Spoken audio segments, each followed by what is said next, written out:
Deep Dive with David Stendhal, where we trade without ego, no emotion, no greed, and no opinion. Before we begin tonight's video blog, please read over our trading disclaimer and remember to trade smart and accept the reality that trading futures is risky.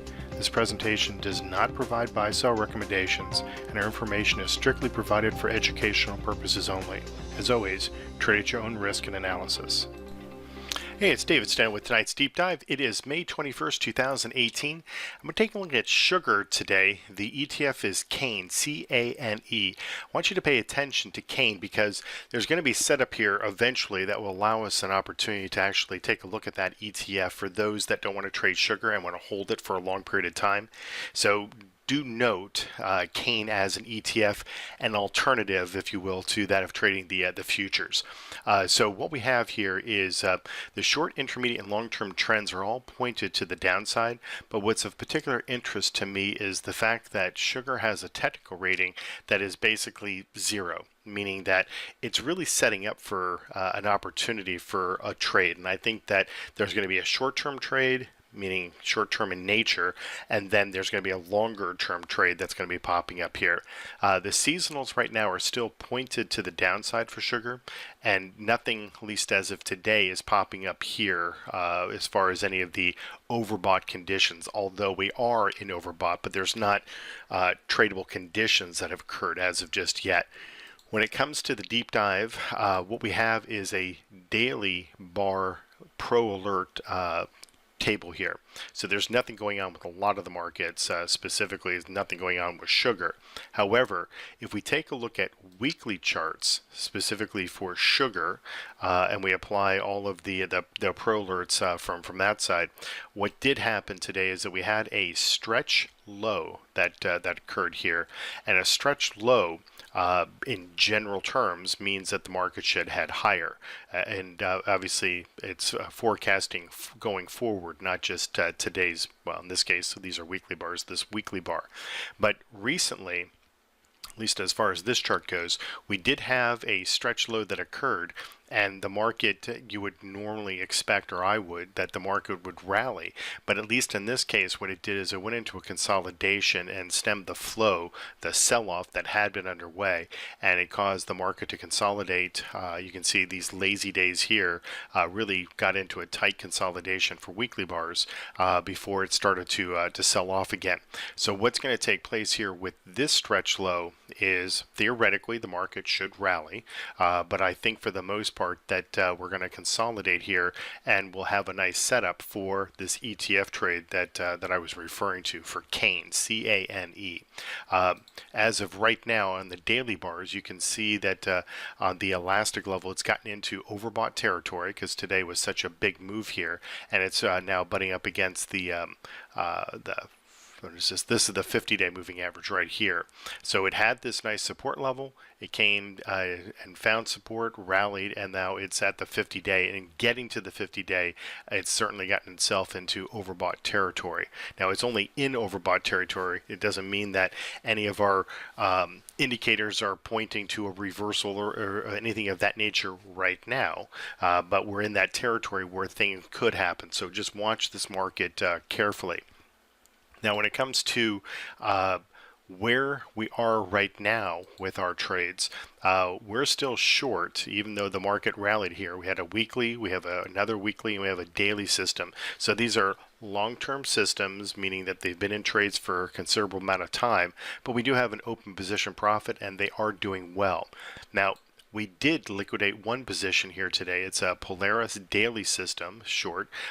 Liquidated today. It doesn't have a time because it's a daily system. It got out midday and liquidated obviously at 1186. Now, if we take a look at TradeStation, I just want to pull up this trade here. Here is the Polaris system. We've been short for a while. We had a couple of indicators, and these are daily bars. So these didn't trigger today, these pro alerts, but we did have a profit taking that occurred right through here, which was quite good. And then we had this alert here, this keel, which gives us an indication that the market might be basing, even though it was, it rallied and then sold off a little bit. But in general terms, it was basing. And this basing also occurred, flipping charts here a little bit, but You see how it had this basing in and around the same time period as a really nice tight support level was occurring as well.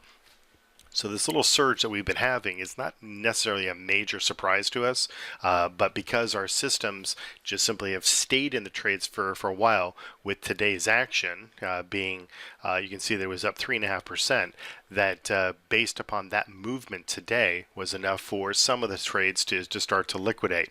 Now, do we expect the market to rally and continue to have this rally, or are we looking at more of a consolidation, what I was referring to before with that that pro alert, that stretch low? That's up for debate. So what I'm going to do is I'm going to come over here to the seasonal charts and kind of show you what's taking place here. This is a 10-year chart for sugar. You can see that it's in a high correlation phase where the black line is this year's information, and the blue represents a weighting of a seasonal chart, seasonal tendencies to the market, what's happened historically. And you can see that it's not a surprise that we had a little bit of a pop here, but we are still expecting another little sell-off here. So that stretch low that I was referring to on the weekly, we could see, it may not necessarily hit new lows, but we could see a bit of a consolidation. What's important here, and this is why I was mentioning that ETF, that CANE ETF, is that when we get into the early stages of June, that's where we typically see really good movement. So somewhere between now, today, the 21st, going into the first week at least of June, that's where we would expect the market to go into that consolidation and start to break out of that consolidation. Obviously, with our systems being short, we'd like to see any sell-off and put ourselves in a position for those particular systems to unwind the short positions, and then getting into the early part of June, start to see, well, actually the latter part of May into the early part of June, start to see some of those systems flip, go long the market and take advantage of what has been, at least historically, a nice surge to the market. So if you trade futures, then that's obviously a really good way to take advantage of this particular market. If you're a little hesitant of the futures and you want to dabble in some ETFs that emulate the futures, well, then CANE would be one of those particular ETFs that you can take advantage of. So as we start to unwind some of our shorts and start to establish some of our longs, and this is obviously just the beginning stages, we just liquidated just one of those today, as I showed, and in that particular case, let's see how things kind of play out here in the coming couple of weeks, and then once that market stabilizes a little bit and has proven that it's going to hold above that support level, I'll just simply show this to you one more time so I can give you the number. This support level being 10.99, so just call it almost 11 on the future side, and I'm in the July contract.